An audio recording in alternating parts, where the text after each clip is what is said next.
पानी फूंक फूंक के पीता है। ये ईडी गठबंधन है, पिता का कसम लेकर के जितने वादे किए 2019 में वो सब झूठे साबित हुए।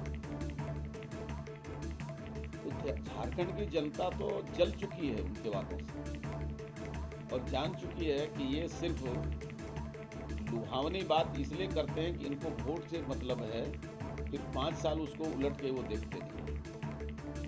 इसलिए मैं आपसे इतना ही कहना चाहूँगा कि इनके घोषणा पत्र को झारखंड की जनता गंभीरता से अब कभी नहीं लेगी, इस बार तो लेगी ही नहीं लेगी। क्योंकि उनको यदि पूरा करना है तो पहले अपने 2019 में जो उन्होंने घोषणा पत्र दिया था, जो वादा किया था कसम खाकर, पहले वो भी सामने रखते हैं कि हमने किस किस पर कस्में खाई और हमने यदि पूरा नहीं किया तो उसके लिए हम माफ़ी चाहते हैं। झारखंड की जनता हमें माफ़ कर दे और आगे झूठ नहीं बोलेंगे। वास्तव में जो गठबंधन, चाहे वो जेएमएम हो, कांग्रेस हो, ये झूठे वादे करने के एक्सपर्ट हैं। कांग्रेस का तो यहाँ तक वादा कभी रहा है कि गरीबी हटाएंगे हिंदुस्तान से, उसके बाद 25, 30, 40 वर्षों तक शासन किया, कभी गरीबी नहीं हटा पाए। अभी उन्होंने मैया योजना शुरू किया, 1000 से शुरू किया। मेरा कहना है कि उनको यदि 2500 देना था तो जब शुरू किया था, एक तो 57 महीना दिया नहीं। घोषणा तो इनकी थी कि हमारी सरकार बनेगी हम देंगे, तो 57 महीने तो झारखंड की जनता को झांसे में रखा। लास्ट 3 मंथ्स जब सरकार जाने वाली है तब उसने देना शुरू भी किया, तो 2500 से शुरू करते तो लगता कि आगे भी देंगे।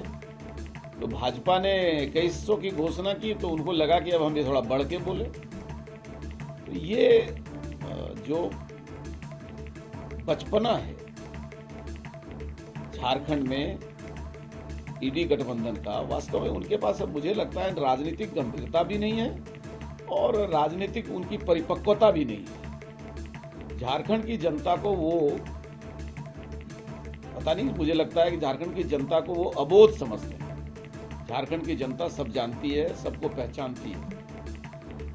तो इसलिए मैं आपसे इतना ही कहना चाहूंगा, आप उनको धान खरीदना था, 1 साल पहले धान खरीदा गया, साल भर उसका भुगतान नहीं होता। अब वो कहते हैं कि हम बीजेपी ने 3100 घोषणा की तो हम 3200 दे देंगे। तो ये जिसको कहते हैं कि जनता भी समझ रही है कि वे वही लोग हैं जो सिर्फ झूठ बोलते हैं और बीजेपी को देख करके और अपनी घोषणा पत्र की कुछ वादे सामने रख रहे हैं।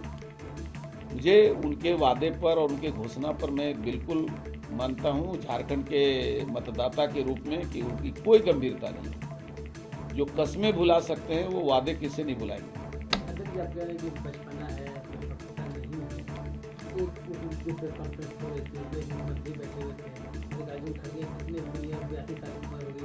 अब इतना लंबा राजनीतिक अनुभव रहा तो बचपना तो कहीं नहीं माना जाएगा। स्मरण शक्ति खराब हो रहा है खड़गे साहब का। अब वो यहाँ आए, उन्होंने कह दिया कि हम छत्तीसगढ़ की जनता, झारखंड के लोगों को छत्तीसगढ़ की बता रहे हैं। उनको यहाँ आए, उनको पता ही नहीं है कि यहाँ पर कितना विधानसभा क्षेत्र है। तो स्मरण शक्ति कमजोर हो रही है। राहुल गांधी फेल हो गए, अध्यक्षता करने से असमर्थ हो गए, तो उन्होंने एक बुजुर्ग को बैठा दिया है जो बेचारे किसी तरह ढो रहे हैं जिन कांग्रेस पार्टी के बोझ को। वास्तव में तो देश के लिए भी बोझ है और पार्टी अपने आप में बोझ है। और जेएमएम ने यहाँ पूरी तरह से उसका दिमाग खराब कर दिया, क्योंकि जब कांग्रेस राष्ट्रीय पार्टी कहती है और वो क्षेत्रीय पार्टी के अधीन रह करके चुनाव लड़ रही है, तो आप इसी से समझते हैं कि उनका मानसिक संतुलन कितना ठीक रहेगा।